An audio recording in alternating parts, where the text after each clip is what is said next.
মাঠ জুড়ে রোদে শুকাতে দেওয়া ধানগুলো আচমকাই ঝোড়ো হাওয়ায় ছড়িয়ে ছিটিয়ে একাকার হয়ে উঠল। নীলিমা জুড়ে দেখা মিলল ধূসর বর্ণের মেঘ দলের। সপ্তাহ জুড়ে চলমান তীব্র তাপদাহ বিলীন হয়ে হঠাৎ ধরণীতে ভূপাতিত হলো কালবৈশাখী ঝড়।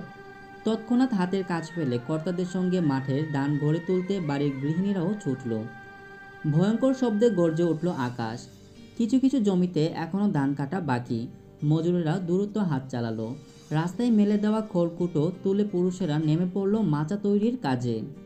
তবে এত কিছুর মধ্যেও অল্প বয়সী ছেলে মেয়েদের যেন তাতে কিছুই আসে যায় না। তাদের লোভাতুর দৃষ্টি শুধু গাছ ভর্তি কাঁচা আমের উপর। বাতাসের তোড়ে মাটিতে পড়লেই যেন শিকারি পাখির মতো লুফে নেবে তা। নাজির শাহ বসে আছে বটগাছের নিচে। হাতে ধরা পুরনো আমলের রেডিও থেকে ভেসে আসছে ঝড়ের পূর্বাস। খবরের মাঝখানেই ঝট করে রেডিওর শব্দ থেমে গেল। ব্যাটারি শেষ নাকি বাতাসে বেতার তরঙ্গ উধাও বোঝা গেল না। কিন্তু তাতে নাজিরের ভাবনার রেশ কাটল না। মহুয়ার গানের এক চিতলের সুর মস্তিষ্ক জুড়ে ভাসতে লাগলো। ধীরে ধীরে ঠোঁটের কোণের উঠে এলো সেই গান। পূবেতে বন্দনা করলাম পূবের ভানুসর, একদিকে উদয়রে ভানু চৌদিকে পসর। দক্ষিণে বন্দনা গো করিলাম ক্ষীণ নদীর সাগর, যেখানে বাণিজ্যি করল চাঁদ সদাগর।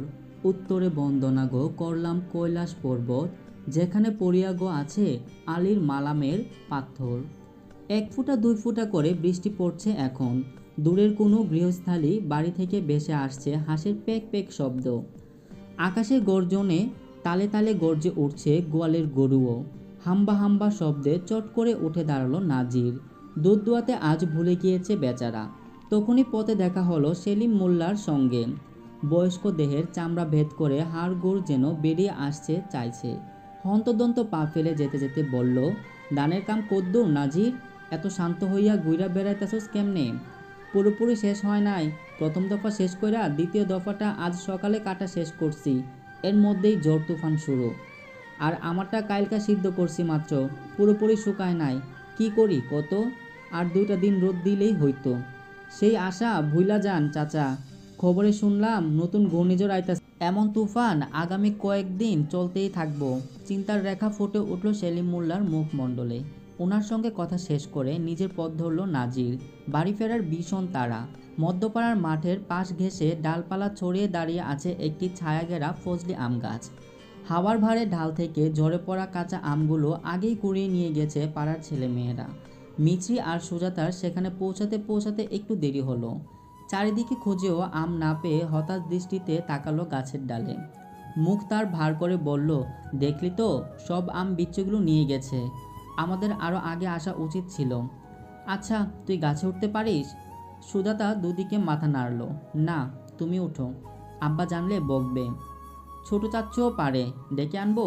থাক, দরকার নেই, বাড়ি চল, আম ভর্তা খাবো না। উত্তর দিল না মিছরি।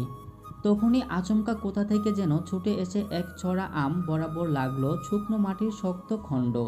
নিশানা ঠিক থাকায় মুহূর্তেই শূন্য থেকে মাটিতে আছড়ে পড়ল কয়েক জোড়া কাঁচা ফজলি আম। তা দেখে মিছরির চোখ জোড়া চকচক করে উঠল। এগিয়ে যায় সেগুলো তুলতে, কিন্তু তার আগেই কোথা থেকে এসে আম দুটো ছো মেরে হাতে তুলে নেয় নাজির। বাড়িতে আম গাছ নাই? জোর তুফানের মধ্যে বাইরের ঘোরাঘুরি কেন? কণ্ঠে বিদ্রুপ ঝরে পড়ল যেন। সুজাতা দৌড়ে লুকিয়ে পড়ল ফুপুর পেছনে। নাজির একটা আম নিজের হাতে রেখে বাকিগুলো বাড়িয়ে দিল মিছরির দিকে। মিছরি ধরল না তা। নাজির ব্রু কুচকালো। সুজাতার উদ্দেশ্যে বিরক্ত কণ্ঠে বলল, তোকে বাড়িতে কি চুলা আলাদা হইয়া গেছে রে সুজাতা? আলাদা খাস তোরা? ফুপুর পেছন থেকে আর বের হলো না সুজাতা। ওখান থেকে উত্তর দিল, না তো, সবাই একসঙ্গেই খায়। তাইলে তোগো দুইটার অবস্থা আলাদা কেন? তুই পাটকাঠি আর তোর ফুপু একেবারে বট গাছ। কোন চালের ভাত খায় তোর ফুপু? আমারে কো, আমিও খাইয়া একটু মোটা হয়। সুজাতা হেসে দিল। বাচ্চা হলেও পাকা বুড়ি একটা। কিন্তু মিছরির মোটেও হাসি পেল না, তার রাগ হলো। লোকটা সপ্তাহখানেক আগে কয়েকটা বেগুন তোলার কারণে তাকে চোর উপাধি দিয়েছিল। আজ আবার তাকে মোটা বলে অপমান করছে। কত বড় সাহস! ভাইয়ের কথাই তবে ঠিক।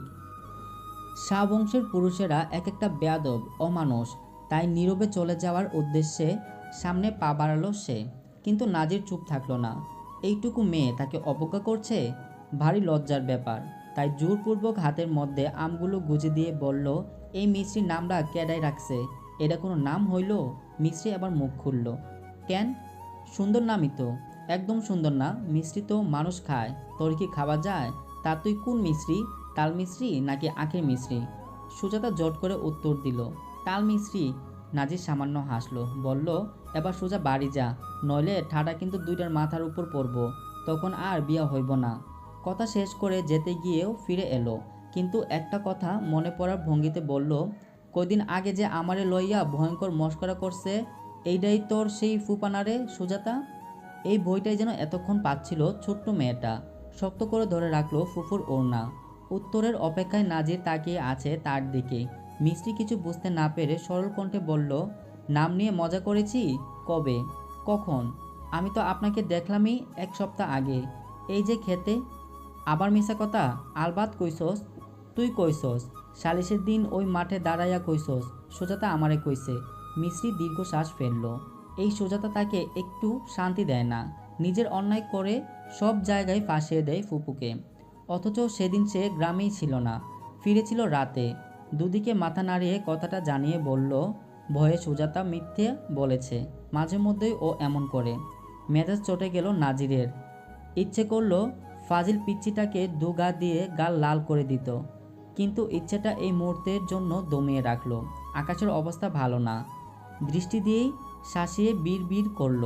তারপর দীর্ঘশ্বাস ফেলে নিজেকে সামলে নিয়ে মিষ্টির দিকে আর একটু গিয়ে ফিস করে বলল, তাল মিষ্টি খাইতে আমার খুব ভাল লাগে, বলেই সে নিজ রাস্তায়, নিজ গন্তব্যে অগ্রসর হলো। মিষ্টি এক পলক তাকিয়ে দেখল সেদিকে, বিড় করে বলল, লোকটা আস্ত বেয়াদব। সুজাতা হাত থেকে কেড়ে নিল আমগুলো, জিভ দিয়ে ঠোঁট ভিজিয়ে লোবাতুর কণ্ঠে বলল, তাড়াতাড়ি বাড়ি চলো ফুফু, একেবারে চটকে মাখবে, যেন অনেক ঝোল হয়, তোকে একটুও দেব না। তুই ফের আমার নামে মিথ্যা বলেছিস, তাও ওই লোকটাকে? উত্তর দিল না সুজাতা। আসল কথাটা বললে নির্ঘাত ওই লোকের কাছে মার খেতে হতো, তাই তো বাঁচার জন্য ফুফুর নাম নিয়েছিল সে। বড় বোন থাকলে কি আর ফুফুর নাম নিত? মিছে আর কিছু বলল না। হাওয়ার তেজ বাড়ছে, গুড়ি বৃষ্টি পড়ছে, তাই হাঁটা দৌড়ল বাড়ির পথে। আজ মাস্টার বাড়িতে রোজকার চেয়ে ব্যস্ততা কিছুটা বেশি। হঠাৎ আসা ঝড়ে সবকিছু গোছগাছ করে ঘরে আনতে আনতে ক্লান্ত সকলে। পিতা নজরুল আলমের তত্ত্বাবধানে ফাহমিদার বিয়ের কথাবার্তা চলছে, সেজন্যই বাড়ির ভেতরে ছড়িয়ে পড়েছে উৎসবের গন্ধ। আজ ঘটক আসার কথা ছিল, কিন্তু আকস্মিক ঝড়ের তাণ্ডবে তার আগমনের আশা ছেড়েই দিল সকলে। সুজাতার সঙ্গে বাড়ি ফিরে প্রথমেই রান্নাঘর থেকে বটি নিয়ে বারান্দায় বসলো মিছরি।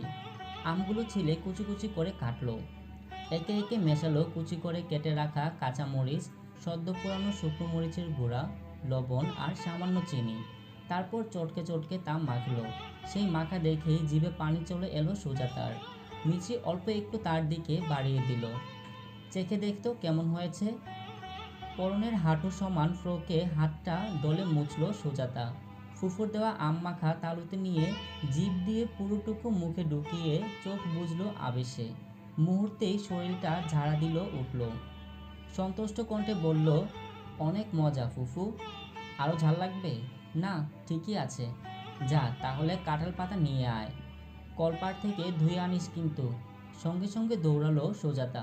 বাড়ির উঠোনের পাশে মোটা একটা কাঁঠাল গাছ, তার সেই কাঁঠাল গাছের নিচু ডাল থেকেই বেশ কতক পাতা ছিঁড়ে কলপাড় থেকে ধুয়ে আনলো সে।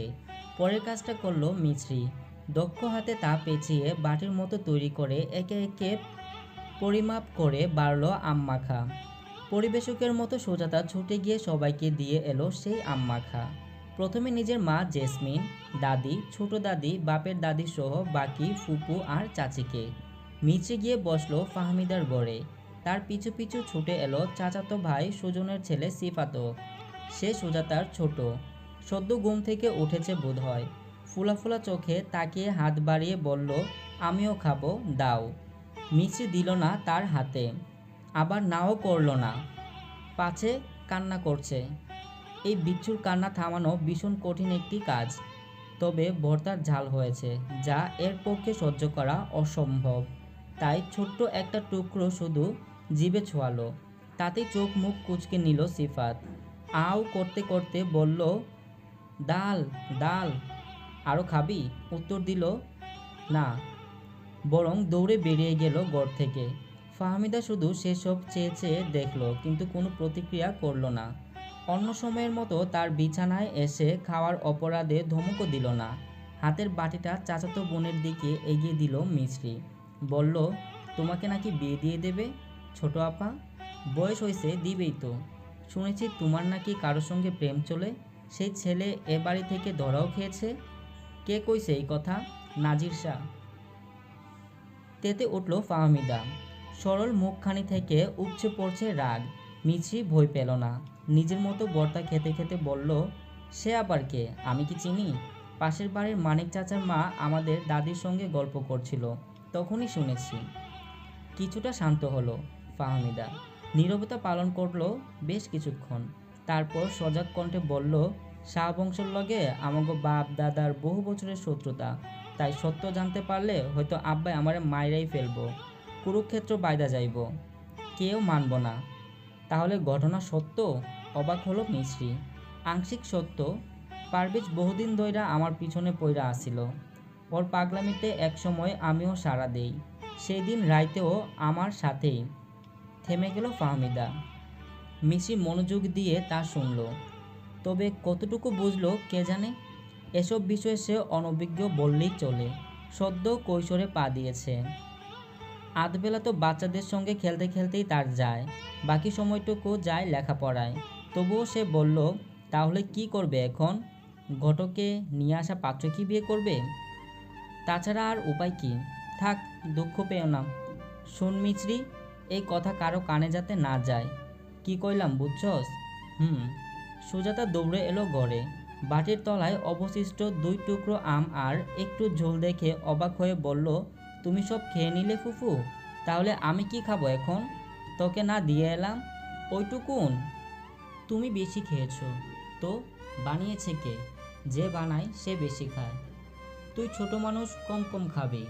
ঠোঁট উল্টালো সুজাতা, ভেবে করে কেঁদে দেবে বলে। নাক টেনে যেতে যেতে বলল, এই জন্যই তুমি আলুর বস্তা, সব একাই খেয়ে নাও। কি বললি? এত বড় কথা? আজ তোর একদিন কি আমার একদিন? সুজাতা কাঁদতে কাঁদতে দৌড়ালো। মিছরি এটো বাটিটা বিছানায় ফেলে রেখেই ভাতিজির পিছু পিছু ছুটল। তা দেখে দীর্ঘশ্বাস ফেলল ফাহমিদা। এরা আর এমুখো হবে বলে মনে হয় না। এই বাটি তাকেই সরাতে হবে। সন্ধ্যা পর্যন্ত তর্জন গর্জনের পর ঝুমঝুমিয়ে বৃষ্টি নামল তরণীতে। ভিজিয়ে দিতে লাগলো শুকনো খড়খড়ে জমি। বিদ্যুৎ বিভ্রাট ঘটল তখনই। বাড়ির ছোট ছোট ছেলেমেয়েরা ঘর থেকে বেরিয়ে এসে পাকা বারান্দায় মাদুর বিছিয়ে বসলো। দাদি সৈয়দুন্নেসা বসছেন তাদের থেকে কিছুটা দূরে একটি কাঠের কেদারায়। স্বামী আর পুত্ররা যে তার ঘরেই শুয়ে আছে। তারা আর বের হলো না। বৃষ্টির মধ্যে জম্পেশ একটা ঘুম দেওয়া যাবে। এই বৃষ্টির মধ্যেই দূর থেকে ভেসে আসছে পাখির কুকু ডাক। তালেবের স্ত্রী পলি জিজ্ঞেস করলো, এটা কোন পাখির ডাক দাদি? সৈয়দুন্নেসা পান চিবুচ্ছে। থুতুর সাথে এক দলা পিক গ্রিল দিয়ে বাইরে ফেলতেই পানিতে ধুয়ে গেল তা। বললেন, আমরা তো এইটারে কু পাখি নামেই চিনি। ছোটবেলায় মা চাচি গো কাছ থেকে শুনছি। পলি অল্প বয়সী মেয়ে, ফাহমিদার সমবয়সী হবে। গত বছর 9ম শ্রেণীতে উত্তীর্ণ হইতেই বাবা ধরে বেঁধে বিয়ে দিয়ে দিলেন এ বাড়ির ছেলের সঙ্গে। শ্বশুর কাশেম আলী অবশ্য পুত্রবধূকে ডেকে জিজ্ঞেস করেছিলেন, তার লেখাপড়া কি আরও করতে চাও মা? মুখে উত্তর না দিয়ে শুধু দুদিকে মাথা নাড়িয়েছিল পলি। বিয়ের দিন তার বাবা অনেক কিছু শিখিয়ে পড়িয়ে দিয়েছিলেন। সে শুধু শেখা বলেই আউড়েছিল। বয়স অল্প হওয়ায় সংসারের অনেক কিছুই এখনও তার নখদর্পণের বাইরে। শাশুড়ির চোখ সরিয়ে নিলেই শুরু হয়ে যায় ননদদের সঙ্গে দৌড়ঝাঁপ। এবারও সে কৌতূহল নিয়ে প্রশ্ন করল, কু পাখি বৃষ্টির মধ্যে কেন ডাকে দাদি? এর পিছনে লম্বা একটা কাহিনী আছে, শুনবি? মাথা নাড়ালো সে সহ বাকিরাও। ওপাশে বসে সরিষার তৈল দিয়ে মাখানো মুড়ি খেতে খেতে রুহুল আর মাসুদ কান খাড়া করে রাখলো শোনার জন্য। সুজাতা ঘুমিয়ে আছে মিছরির কোলে মাথা রেখে। ও এসব গল্পের আগামাথা বোঝে না। ওর কাছে ঘুম, খাওয়া আর দৌড়ঝাঁপ করাই ভালো লাগে। সৈয়দুন্নেসা সোজা হয়ে বসে পা দুলাতে লাগলেন। বাতাসের মাথায় ঘুমটা একপাশে সরে যেতেই তা টেনে ঠিক করে শুরু করলেন তার মা চাচির থেকে শোনা গল্প। এক গ্রামে আসিল এক দুষ্ট রাখাল। তার কাম আসিল মালিকের গোয়াল ভর্তি গরু পালা, সময় মতো তাকে খাওয়ান দেওয়া, রোদ উঠলেই মাঠে ছাইরা দেওয়া, আর সকাল হইলেই গোয়ালের দিয়া দুধ দোয়ানো। মালিক খুব ব্যস্ত মানুষ, সারাদিন বাইরে বাইরে থাকতো। তেনার ফিরতে ফিরতে হয়তো রাত। ফিরাই ওনার কাম আসিল রাখালের তাইকা সব খবরাখবর নেওয়া। কিন্তু রাখাল তো দুষ্টু, গরুরে ঠিক মতো পানি দিত না, সারাদিন মাঠে ছাইরা রাখতো, দুধ দোয়ানোর ঠেহা মাইরা খাইতো। আর সন্ধ্যা হইলেই সেই যে গোয়ালে ঢুকাইতো, তারপর আর খোঁজ নিত না। কিন্তু মালিক তো আর তা জানে না, এমনি কইরাই কয়টা গরু মরছে। সেই মরা আর অসংখ্য গরুর অভিশাপ লাইগাই একসময় রাখাল হইয়া গেল কুপাখি, যার মুখের ছিদ্র হইল গিয়া গলার নিচে। অন্যান্য পশু পাখির মতো চুমুক দিয়া পানি খাইতে পারে না। একসময় বৃষ্টি হইলেই আকাশের লাহান হা কইরা থাকে, যতটুকু পানি মুখে ঢুকে আর কি। তাই বৃষ্টি আইলে এই পাখি কুক কুক কইরা ডাকে। মিশ্রি অবাক হয়ে বলল, এটা সত্য ঘটনা দাদি? হ। রুহুল মুড়ি চিবুতে চিবুতে বলল, দূর গাধি, মিছা কথা, বানাইয়া গল্প। সৈয়দুন্নেসা তেতো উঠলেন। পানদানি থেকে সুপারির দানা নাতির দিকে ছুঁড়ে মেরে ধমকালেন, তুই বেশি জানোস? আগেকার দিনে এইসব অভিশাপ লাগিয়া যাইত। শুধু কি পক্ষী, খারাপ কামের লাগিয়া অনেক মানুষ বান্দর আর কুমির পর্যন্ত হইছে। দেহস না বান্দরের কাম কাজ মানুষের লাহান, কুমির হইল কেন দাদি? কলি পুনরায় প্রশ্ন করল, ভাগ্না বইয়ের মুখ দেখার লাইগা।